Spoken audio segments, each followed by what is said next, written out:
You've probably heard of the Book of Romans. It's one of the most influential documents in all of Western history, seriously. It has shaped theology, politics, you name it, for 2,000 years. But to really get a handle on its power, we're going to do something a little different. We're going to investigate it not just as some sacred text, but as what it actually was, a piece of ancient communication. A letter sent from one person to a very specific group of people in a specific time and place. And you know, the impact this letter has had is, well, it's incredibly personal. Way back in the 18th century, a guy named John Wesley heard someone reading from a commentary on Romans, and he said it made him feel his heart strangely warmed.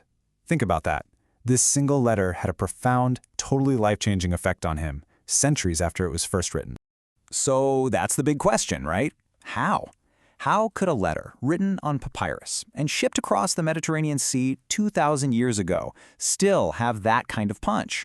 Well, the answer, as it turns out, is hidden in the details, in the context, the sheer effort, and the brilliant strategy behind its creation. All right, so here's how we're going to crack this case. We're going to treat this letter like a case file. First, we'll look at the anatomy of the epistle, the physical evidence. Then we'll learn to read between the lines and decode its cultural language. We'll build a profile of the author, Paul, and then we'll travel to its destination, ancient Rome, to really understand the scene. And finally, we'll see why all this context is the key to everything.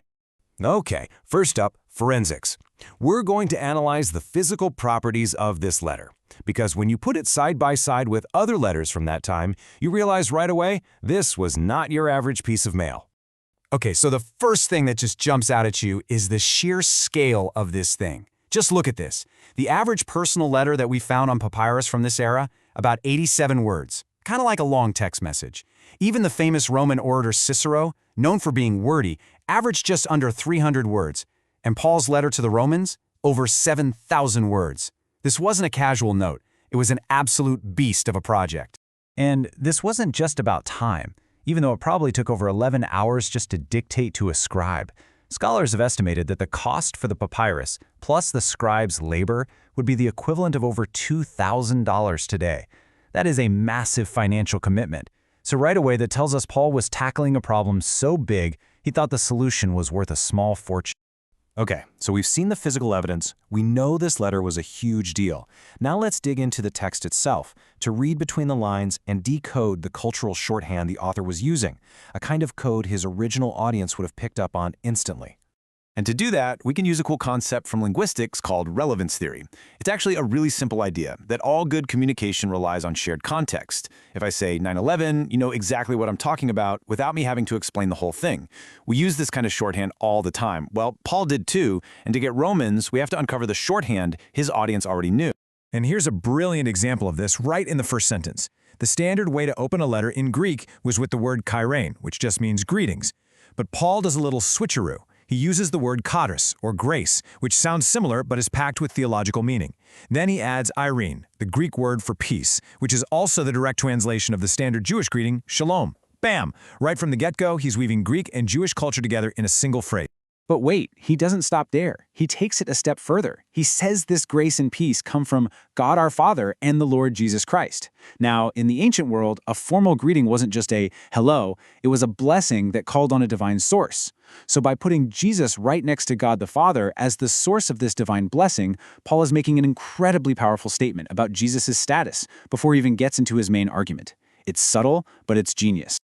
So, who is this guy, this author, who could pull off such a sophisticated piece of communication? Let's build a quick profile of Paul. He was not a simple figure at all. He was this incredibly complex man standing right at the intersection of several ancient worlds. You know, when you look at how scholars describe Paul, you get all these different angles. Some see him as a Hellenistic or Greek-influenced Jew. Others really focus on his deep training as a Pharisee in Jerusalem. Then you have the view of him as a cosmopolitan Roman citizen, or as a writer who knew his philosophy. The key isn't picking one. The key is realizing he was all of these things at once, which put him in a unique position to talk to all these different cultures. So what you have here is this incredible blend of worlds, and that gave Paul a huge advantage. He was from a city called Tarsus, which was a major hub for Greek philosophy, but he also studied in Jerusalem under one of the most famous rabbis of the era, Gamaliel. This dual education gave him this amazing intellectual toolkit.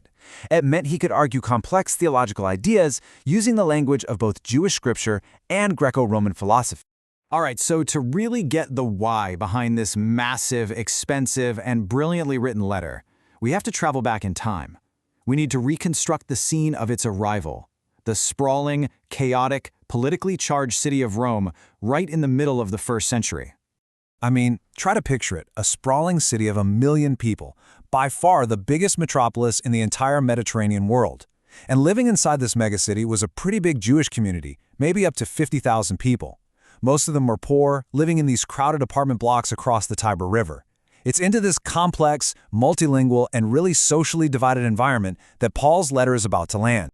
Now, this is where it gets really interesting. To feel the urgency behind this letter, you have to understand the chaos of the previous decade. See, in AD 49, the Emperor Claudius kicked all the Jewish leaders out of Rome. This meant that the early Christian groups there, which had Jewish roots, were suddenly made up of mostly non-Jewish or Gentile members. 5 years later, Claudius dies, the order is lifted, and Jewish believers start coming back, but they're returning to a community that has totally changed without them. Paul is writing his letter right into the heart of this tense, potentially explosive reunion.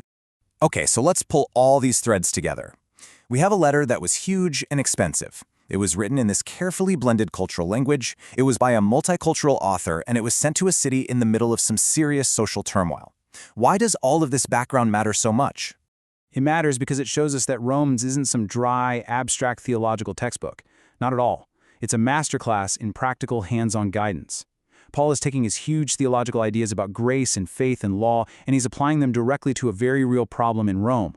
How can Jewish and Gentile believers, with completely different backgrounds and cultures, actually live together as one community? The context turns the letter from just abstract ideas into concrete, urgent advice. And that really leaves us with a final, pretty powerful thought, doesn't it? By deconstructing Romans like this, by looking at it as a piece of communication, we unlock this much deeper, richer meaning. It kind of makes you wonder, what other historical texts, letters, or documents that we think we know might be hiding a more complex and fascinating story, just waiting for us to investigate their context?